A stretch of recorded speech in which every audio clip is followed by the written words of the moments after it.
I should have known something was wrong when James started being nice to me again. After 15 years of marriage, I knew my husband's patterns. His kindness always came with a price. "Sarah, sweetheart," he said one morning, placing a cup of coffee on my desk. "You've been working so hard lately. Why don't you take a break?" My name is Sarah Mitchell, and at 42, I was about to receive the inheritance that would change everything.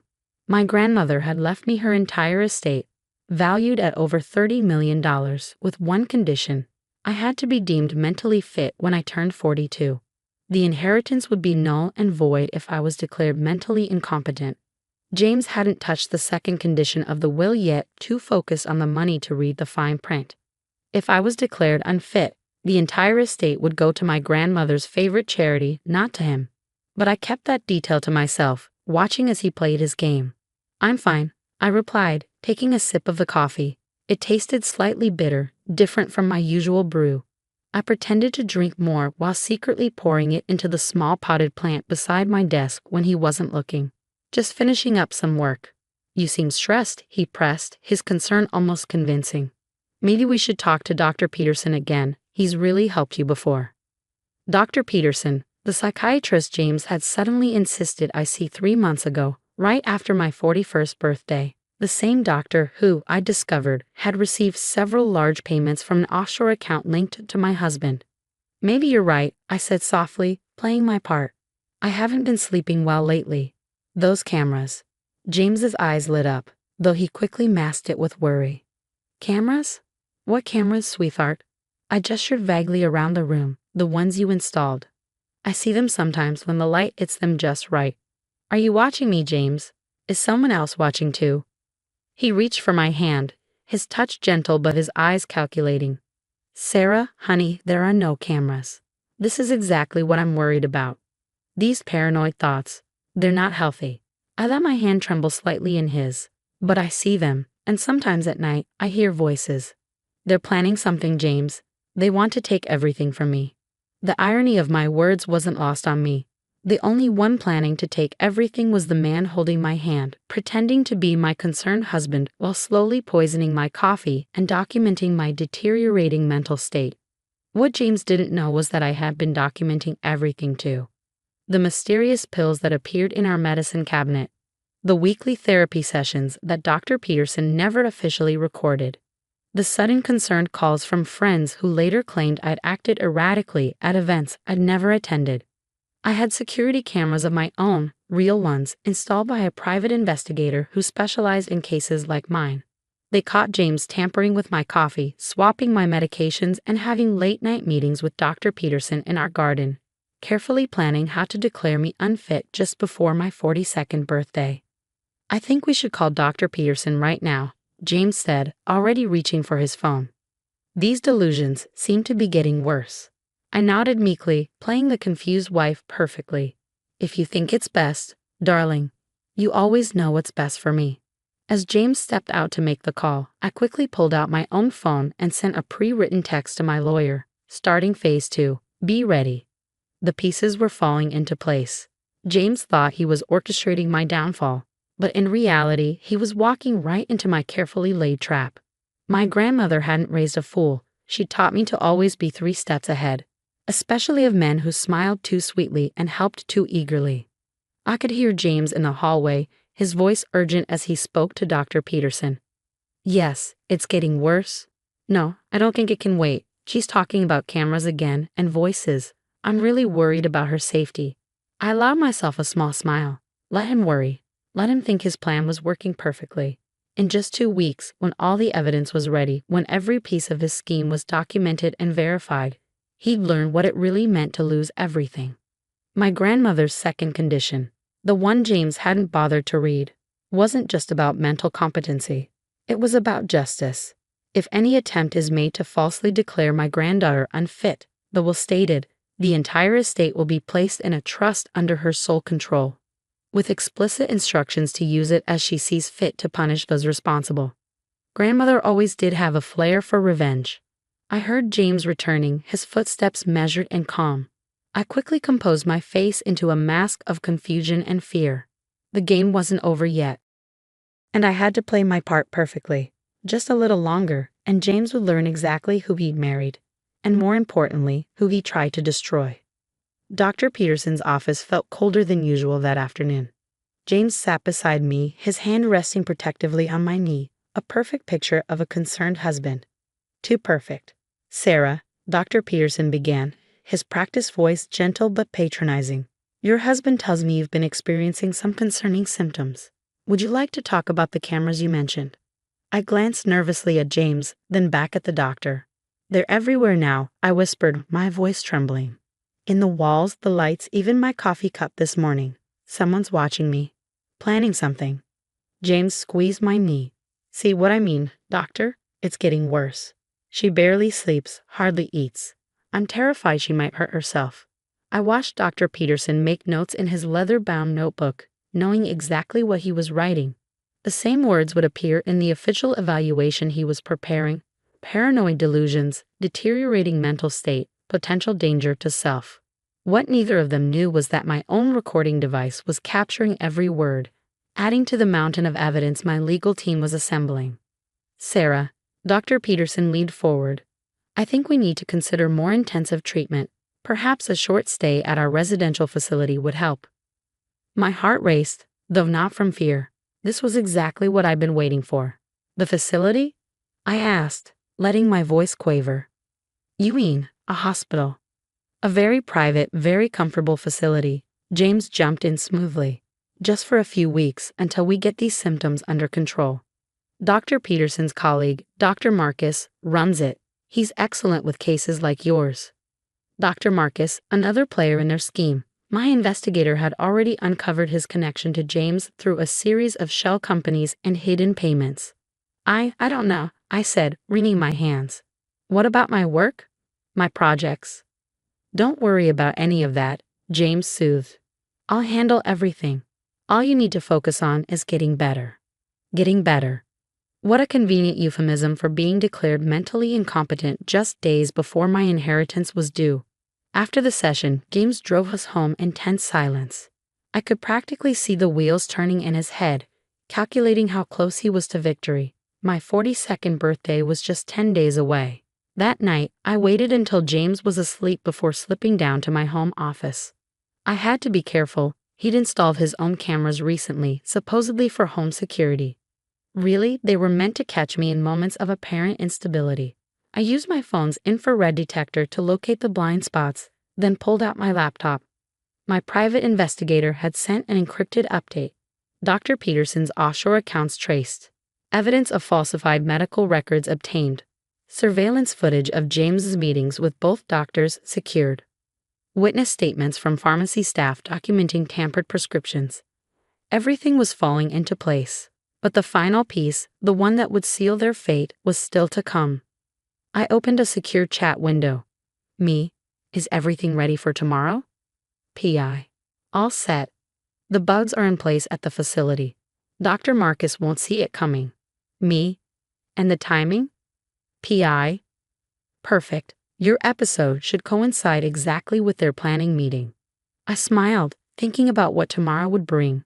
James and the doctors thought they were arranging my commitment to the facility.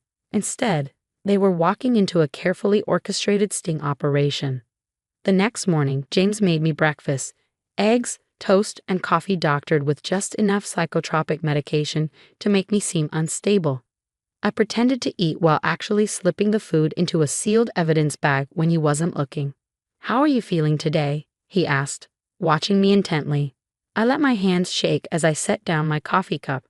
The voices were so loud last night, James. They kept saying I need to protect myself, that everyone's plotting against me. I looked up at him with wide, frightened eyes. They're not real, are they? Please tell me they're not real. His face showed concern, but his eyes gleamed with satisfaction. No, sweetheart. They're not real, but that's why we need to get you help, remember? Dr. Peterson and Dr. Marcus are going to take care of you. Will you come with me? I asked, gripping his hand. To the facility? Of course, he said smoothly. I'll be there every step of the way. Perfect. That's exactly what I needed to hear. What James didn't know was that at that very moment, federal agents were setting up surveillance equipment at the facility. Dr. Marcus had scheduled a treatment planning meeting for that afternoon. A meeting where all three men would unknowingly confess to their entire scheme. I spent the rest of the morning playing my part, growing increasingly agitated, muttering about cameras and conspiracies. By lunch, James was on the phone with Dr. Peterson, his voice urgent. It's getting worse. Yes, I think we need to move up the timeline. No, I don't think we can wait until next week. I hid my smile as I listened. They were so eager to commit me, they were abandoning their careful timeline. In their rush to declare me unfit, they were about to make their biggest mistake. At 2 p.m., James led me to the car, a small overnight bag packed with essentials. As we drove to the facility, I thought about my grandmother. She'd always told me that patience was the key to justice. Let them think they're winning, she'd say. The overconfident make the biggest mistakes. The facility looked exactly as I'd expected. Expensive, discreet, and perfect for hiding inconvenient people. As James guided me through the front doors, I squeezed his hand and whispered, "Don't leave me here alone." "Never," he promised, lying as smoothly as he'd been lying for months. "I'll be right back. I just need to speak with Dr. Marcus about your treatment plan." I watched him disappear down the hallway toward the conference room where everything was about to change. In exactly 3 minutes, their treatment planning meeting would begin, and every word would be recorded. I sat in the facility's plush waiting room, my hands clasped tightly in my lap, listening to the hidden earpiece that connected me to the surveillance team. Everything hinged on the next 30 minutes. Through the tiny device, I could hear James, Dr. Peterson, and Dr. Marcus settling into the conference room. The recording was crystal clear, another piece of evidence to add to my collection. "So we're agreed," Dr. Marcus was saying. "The initial evaluation will show severe paranoid delusions, possibly schizophrenic episodes. Given the immediate risk to herself, we'll recommend emergency commitment." "Perfect timing too," James added, his voice smug. "The inheritance requires her to be mentally fit on her 42nd birthday. Once she's committed, I can petition for control of her assets as her husband. The money transfers to me instead of that ridiculous charity." I smiled to myself. He still hadn't figured out that last part. "And the medication schedule we discussed?" Dr. Peterson asked. "The ones we've been adding to her coffee." "All documented as prescribed treatments," Dr. Marcus assured them. "As far as anyone can tell, we've been trying to help an increasingly unstable patient. The security footage James installed in their house helps too. Shows her talking to herself, acting paranoid. Perfect supporting evidence." "Speaking of evidence," James said, his voice dropping lower. "The payment arrangements we discussed." "Already handled," Dr. Peterson replied. "Same offshore accounts as before. Untraceable." That was all I needed. I pressed a button on my phone, sending a pre-arranged signal. Within seconds, federal agents were moving in. The look on James's face when they burst into the conference room was priceless. I watched through the facility security feed as all three men were handcuffed, their expressions shifting from confusion to horror as the charges were read. Conspiracy, fraud, attempted illegal commitment, drugging without consent. I stood up, smoothing my dress, and walked to the conference room. Gone was the trembling, paranoid woman they thought they knew. In her place stood someone else entirely, someone they should have thought twice about underestimating. "Hello, gentlemen," I said from the doorway. "Having a productive meeting?" James lunged forward, barely restrained by the agents. "You set us up," he snarled. "You lying." "Lying?" I cut him off, my voice sharp. "That's an interesting choice of words, James. Should we talk about the medications you've been slipping into my coffee, or the fake security footage, or perhaps the offshore accounts where you've been paying these two to help you steal my inheritance?" I turned to Dr. Peterson and Dr. Marcus. "By the way, those accounts aren't as untraceable as you thought. Neither are the phone records, text messages, or the footage from my grandmother's house where you all planned this little scheme last month." Dr. Marcus went pale. "Your grandmother's house. How did you install cameras?" "The same way James did in our home. Except mine were legal, authorized by my private investigator as part of a federal investigation into medical fraud." I smiled. Grandmother always did have the best security system. The federal agent in charge stepped forward, holding up a thick file. "We have enough evidence to put all three of you away for a very long time. Unless, of course, you'd like to start talking about your other victims." "Other victims?" I discovered at least 5 other wealthy women they'd targeted over the years. All declared mentally unfit just before receiving significant inheritances. Their families had been eager to help with my case. James slumped in his chair, finally realizing the magnitude of his failure. The inheritance, he mumbled. Even if I'm arrested as your husband, I still get nothing, I interrupted. You get nothing, James. You never bothered to read the whole will, did you? If anyone attempted to falsely declare me unfit, the money went into a trust under my control. And trust me, I know exactly how I'll be using it. I pulled out my phone and played a recording. James's own voice discussing the fake symptoms, the drugged coffee, the entire conspiracy. This is what real evidence looks like, I said softly.